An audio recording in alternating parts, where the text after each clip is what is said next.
আচ্ছা, আজকে আমরা এমন একটা বিষয় নিয়ে কথা বলবো যা আমাদের সবার কাছেই খুব পরিচিত, কিন্তু এর আসল গুরুত্বটা হয়তো আমরা অনেকেই ঠিকভাবে জানি না। হ্যাঁ, আমি প্রস্রাব পরীক্ষা বা ইউরিনালাইসিসের কথাই বলছি। চলুন আজ গভীরে গিয়ে দেখি এই সাধারণ পরীক্ষাটা আমাদের স্বাস্থ্য নিয়ে আসলে কত কি বলে দিতে পারে। এই প্রশ্নটা দিয়েই শুরু করা যাক। কি বলেন? যখনই ডাক্তার একটা ইউরিন স্যাম্পল দিতে বলেন, আমাদের মনে কিন্তু এই প্রশ্নটা আসতেই পারে। আজ আমরা ঠিক এই রহস্যটাই ভেদ করার চেষ্টা করব। ইউরিনালাইসিসকে কিন্তু স্বাস্থ্য পরীক্ষার জগতের একজন আনসাং হিরো বা অনামী নায়ক বলা যেতেই পারে। ভাবুন তো, শরীরে কোনো রকম কাটাছেঁড়া করতে হয় না, খরচও খুব একটা বেশি না, অথচ এটা আমাদের সার্বিক স্বাস্থ্য বোঝার জন্য যে কতটা জরুরি একটা টুল, তা বলে বোঝানো যাবে না। একবার ভাবুন, এই ছোট্ট একটা নমুনা থেকে আমাদের কিডনি কতটা ভালো আছে, লিভার ঠিকঠাক কাজ করছে কিনা, এমনকি আমাদের শরীরের ভেতরের মেটাবলিক সিস্টেম কেমন চলছে সেই সম্পর্কেও কত গুরুত্বপূর্ণ তথ্য পাওয়া যায়। তো এই পুরো প্রক্রিয়ার প্রথম এবং সবচেয়ে গুরুত্বপূর্ণ ধাপ হল একটা সঠিক আর দূষণমুক্ত স্যাম্পল দেওয়া। চলুন দেখি এর একদম সঠিক পদ্ধতিটা কি। এই যে পরিচিত কাপটা, এখান থেকেই কিন্তু পুরো প্রক্রিয়াটা শুরু হয়। আর একটা কথা মনে রাখা খুব দরকার, পরীক্ষার রেজাল্ট কতটা নিখুঁত হবে তার অনেকটাই কিন্তু নির্ভর করে এই স্যাম্পলটা কিভাবে সংগ্রহ করা হচ্ছে তার উপর। এই পদ্ধতিটার একটা গালভরা নাম আছে, ক্লিন ক্যাচ মিডস্ট্রিম। সহজ কথা এর মানে হল পরিষ্কারভাবে মাঝের ধারা থেকে নমুনা নেওয়া। এর কারণটা খুব সহজ। প্রস্রাব শুরুর প্রথম অংশটুকু ফেলে দিলে আমাদের ত্বকে থাকা সাধারণ ব্যাকটেরিয়া দিয়ে স্যাম্পেলটা দূষিত হওয়ার সম্ভাবনা কমে যায়। তাই মাঝের অংশটুকু সংগ্রহ করলে সবচেয়ে সঠিক রিপোর্ট পাওয়ার সম্ভাবনা অনেক বেড়ে যায়। বেশ, স্যাম্পল তো দেওয়া হলো, কিন্তু এরপর কি হয়? চলুন এবার একটু পর্দার আড়ালে গিয়ে দেখি ল্যাবের ভেতরে ঠিক কি ঘটে। এটাকে একটা ৩ পর্বের তদন্তও বলা যেতে পারে। হ্যাঁ, অনেকেই ভাবেন এটা হয়তো একটাই পরীক্ষা, কিন্তু আসলে তা নয়। একটা কমপ্লিট ইউরিনালাইসিস মানে হলো তিনটে আলাদা পরীক্ষা, যা নমুনাটাকে বিভিন্ন দিক থেকে বিশ্লেষণ করে দেখে। প্রথম পর্বে টেকনিশিয়ানরা খালি চোখে নমুনাটা দেখেন, মানে একদম প্রথম দেখায় কি বোঝা যাচ্ছে।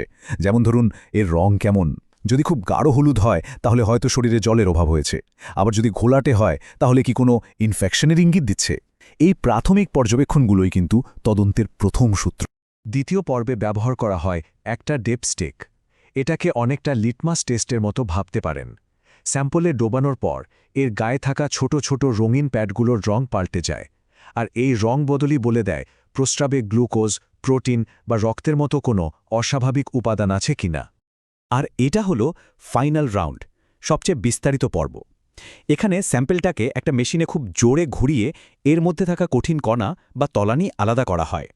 এরপর একজন টেকনিশিয়ান মাইক্রোস্কোপের নিচে সেই তলানি পরীক্ষা করে দেখেন কোনো কোষ, ব্যাকটেরিয়া বা অন্য কোনো অস্বাভাবিক জিনিস আছে কিনা। তো এইসব পরীক্ষা তো হলো, কিন্তু এখন আসা যাক সবচেয়ে জরুরি প্রশ্নে। ল্যাবের এইসব ফলাফলের আসল মানেটা কি? এগুলো আমাদের স্বাস্থ্য সম্পর্কে ঠিক কি বলতে চাইছে? এই চার্টটা একটু ভালো করে খেয়াল করুন। যেমন ধরুন গ্লুকোজ। সাধারণত কিন্তু ইউরিনে কোনো সুগার থাকার কথা না। যদি থাকে তাহলে সেটা ডায়াবেটিসের দিকে ইঙ্গিত করতে পারে।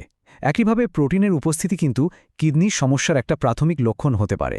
আবার ধরুন নাইট্রাইটস আর লিউকোসাইড এস্টারেজ, এই দুটো জিনিস যদি একসাথে পজিটিভ আসে, তার মানে ইউরিনারি ট্র্যাক্ট ইনফেকশন বা ইউটিআই হওয়ার একটা বড় সম্ভাবনা আছে।